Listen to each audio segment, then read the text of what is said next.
Hello, welcome to our channel. I'm Tiffany, a retired librarian turned homeschool mom. And in this video, we are finishing up Aladdin. And as much as I would like to do a review of an actual film, I do not have the time lately. So instead, we are going to do an episode of on YouTube from Glamour. Now, normally I would not do this, but this is one of their where they had a real fashion historian examine the outfits in the film. Now, they actually do talk about in the beginning of this video about some of the history surrounding Aladdin and its portrayals of people of the Middle East and the issues involving it. So it does give a bit of background to this and a little bit of background of where the story came from. And it is decided that Aladdin roughly takes place in a certain time period, and whether they're taking place in Syria, basically around the time the story of the author, of the one who told it to the Frenchman who added Aladdin and the magical lamp, as well as I believe Ali Baba and the 40 Thieves, to 1001 Nights that he was translating. So it's in at least this video, it's taking place in Syria. It's kind of interesting how it's about a 16-minute long video, so it's interesting how they talk not only about the background, but then they go and actually look at, okay, what would they really be dressed like? No, Aladdin would not be wearing a tiny little vest. No, technically the hat isn't exactly inaccurate, but no, he probably would be wearing a turban. Yes, he would be wearing shoes. No, he's not running around barefoot and shirtless because he's not going to get sunburned. So how Jasmine dressed is, again, way too,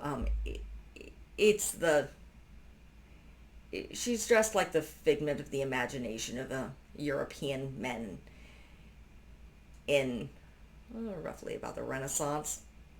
It's a figment of their imagination. She would not be dressed like that.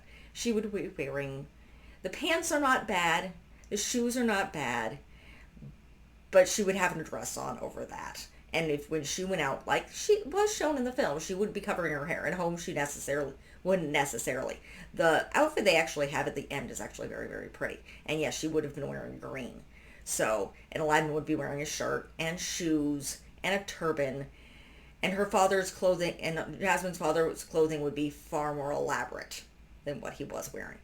But again, this is a very interesting video. I like the background. They do use someone who, she teaches history at the University of New York. She is Middle Eastern. I can't remember where exactly she comes from. I think she says. But it's an interesting little video. And I do enjoy the realistic of the history, and I really do in fact enjoy fashion. So this is definitely, if you're looking at Aladdin and how accurate, and at least want to touch on how it portrayed people of color, because this Jasmine was the first princess of color before Mulan, and then eventually Tiana, or no, actually, yeah, Jasmine was, then they had Pocahontas. That's a whole other issue. We'll get to there eventually. In a couple of months, we'll be dealing with Pocahontas. And then, so yeah, so they had Jasmine, they had Pocahontas, then they had Mulan. I'm trying to think. I think Tiana came next, and then we had Moana. Yeah. We haven't gotten to Moana yet, or maybe we have. But nonetheless, it's a very interesting video. It's about 16 minutes long. It's great for reviewing history. It's great if your kid enjoys Disney and fashion and kind of looking at how they would look realistically in the historical background of this story. So, as much as I would like to make this longer, and more than 4 minutes, it's almost 11 o'clock at night. And I have a Girl Scout meeting tomorrow.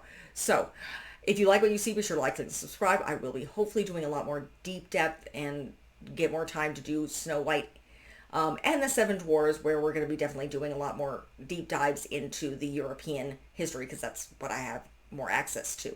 And considering I am of German background can probably have more insight into than a Middle Eastern story. So, again, like and subscribe, leave a positive comment if you have one, and look forward to Snow White coming up next month. Thank you.